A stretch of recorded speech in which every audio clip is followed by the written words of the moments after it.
Today, we are going to cover data sufficiency and statement conclusion questions. Hello guys, welcome to the learning lounge. આજના લેક્ચરમાં આપણે જોવાનું છે data sufficiency.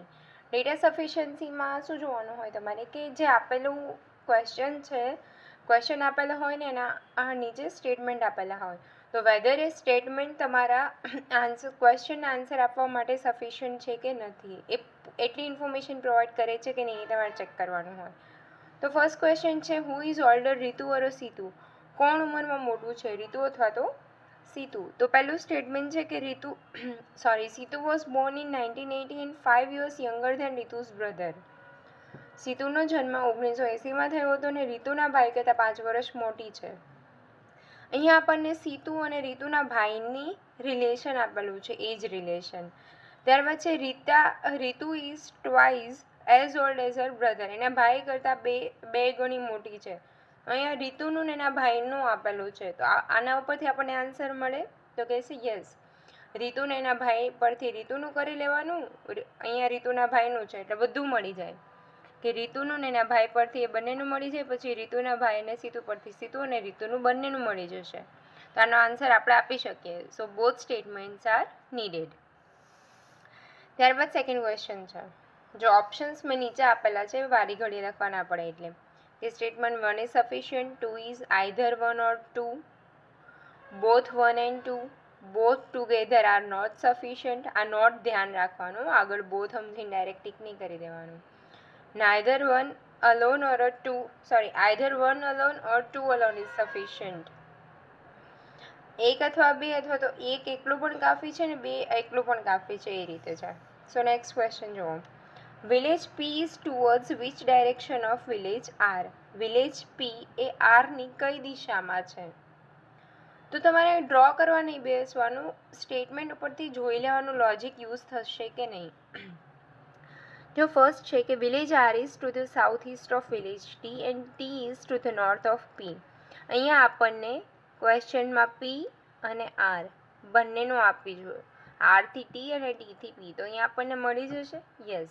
આ question ઉપરથી તમને એટલો આઈડિયા આવી જાય કે આપણને ક્વેશ્ચનમાં પી અને આર વિશે પૂછેલું છે કે આર એ પીની કઈ દિશામાં હશે, તો અહીંયાથી આપણને મળી જાય. સેકન્ડ છે Q is to the south of village P. અહીંયા પીની બી વાત થઈ છે and to the south west of village R, આરની બી વાત થઈ છે.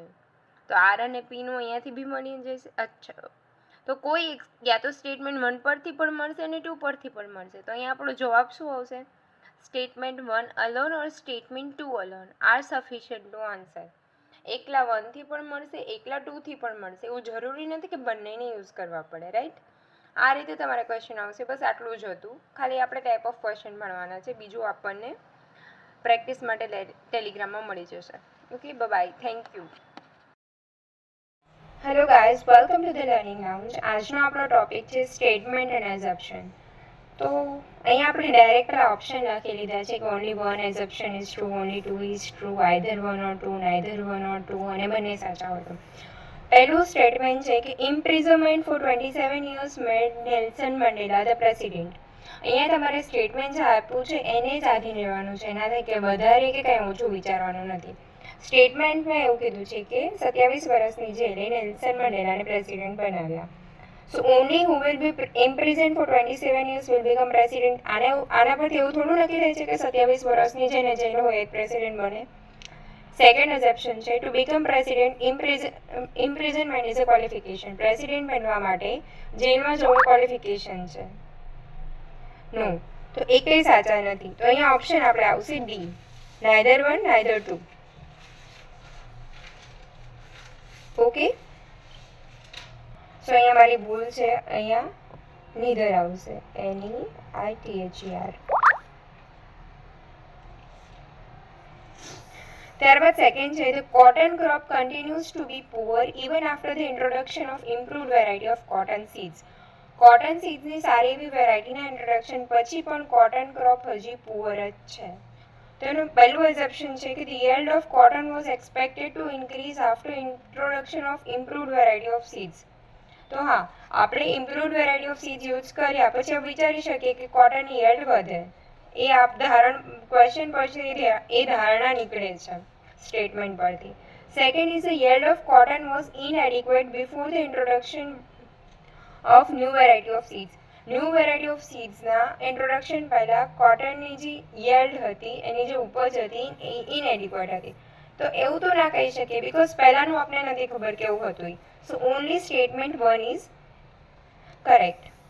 ત્યારબાદ છે We do not want you to see our product in newspaper.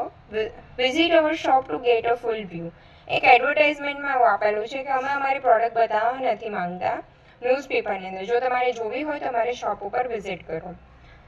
સો આમાં એઝપ્શનમાં ફર્સ્ટ એવું છે કે people generally decide to purchase any product after seeing same in advertisement. એડવર્ટાઇઝમેન્ટમાં જોઈને લોકો પરચેસ કરવાનું વિચારી શકે? નો. એડવર્ટાઇઝમેન્ટ આપણે ઘણી જોઈ છે પણ એ જોઈને આપણે જનરલી ના હોય ક્યારેક રેરલી વિચારી શકીએ. દેન સેકન્ડ ઇઝ એટલે આ જે એઝપ્શન છે આ ક્વેશ્ચનને લાગુ નથી પડતું. સ્ટેટમેન્ટમાં કેવું નથી કીધું કે તમે પ્રોડક્ટ જોઈને અમારી એડવર્ટાઇઝમેન્ટમાં એ પ્રોડક્ટ જોઈને પરચેસ કરવાનું વિચારો. એવું કે તારણ આમાંથી નથી મળતું. સેકન્ડ છે અનકોમન અપીલ મે અટ્રેક્ટ કસ્ટમર. હા, આવી વિચિત્ર પ્રકારની જે એડવર્ટાઇઝમેન્ટ છે એનાથી લોકો અટ્રેક્ટ થાય. Yes, this is true. Third છે people may come to see the product. કદાચ આવી એડવર્ટાઇઝમેન્ટ જોઈને માણસો આવી શકે શોપમાં. તો એ બી આપણને આ સ્ટેટમેન્ટ ઉપરથી મળે છે, right? So this is also true. આ હતા સ્ટેટમેન્ટ અને અઝપ્શન. હવે સેમ એના જેવું છે સ્ટેટમેન્ટ અને કન્ક્લુઝન. આ બધા જ જેવું સ્ટેટમેન્ટ અને અઝપ્શન હોય કે કન્ક્લુઝન હોય આમાં ક્યાંય તમારે ડીપમાં નહીં વિચારવાનું. જેટલું સ્ટેટમેન્ટ કીધું હોય એટલું જ જોવાનું. અહીંયા બી ઓપ્શન પહેલાં તમને આપી દીધા છે કે only 1 follow, 2 follow, either 1 or 2, neither 1 or 2, both 1 and 2. Statement છે these apples are too expensive to be bad. When apple conclusion જુઓ too expensive to be bad એટલે કે મોંઘા છે તો ખરાબ નથી જોવાના. આખો કે આને પ્રોવોક છે એનું મિનિંગ એવું થાય કે બહુ મોંઘા છે તો ખરાબ તો નહીં જ હોય. When apple are in short supply the prices go up. જ્યારે એપલની સપ્લાયમાં શોર્ટેજ હોય ત્યારે પ્રાઇઝીસ ઉપર જાય છે. તો આ આપણે ના કહી શકીએ ક્વેશ્ચન ઉપર સ્ટેટમેન્ટ ઉપરથી. સેકન્ડ છે the higher the selling price the superior is the quality of commodity.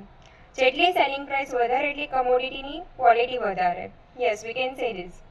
So statement 2 follow કરે છે, 1 ફોલો નહીં કરતું. Conclusion 2 sorry. ત્યારબાદ છે statement only good man die on time.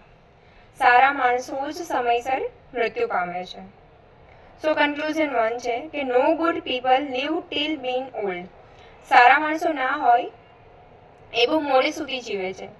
નહીં, આપણને આવું કાંઈ નથી કીધું, ખાલી એટલું કીધું છે કે સારા માણસો સમયસર મૃત્યુ પામે છે.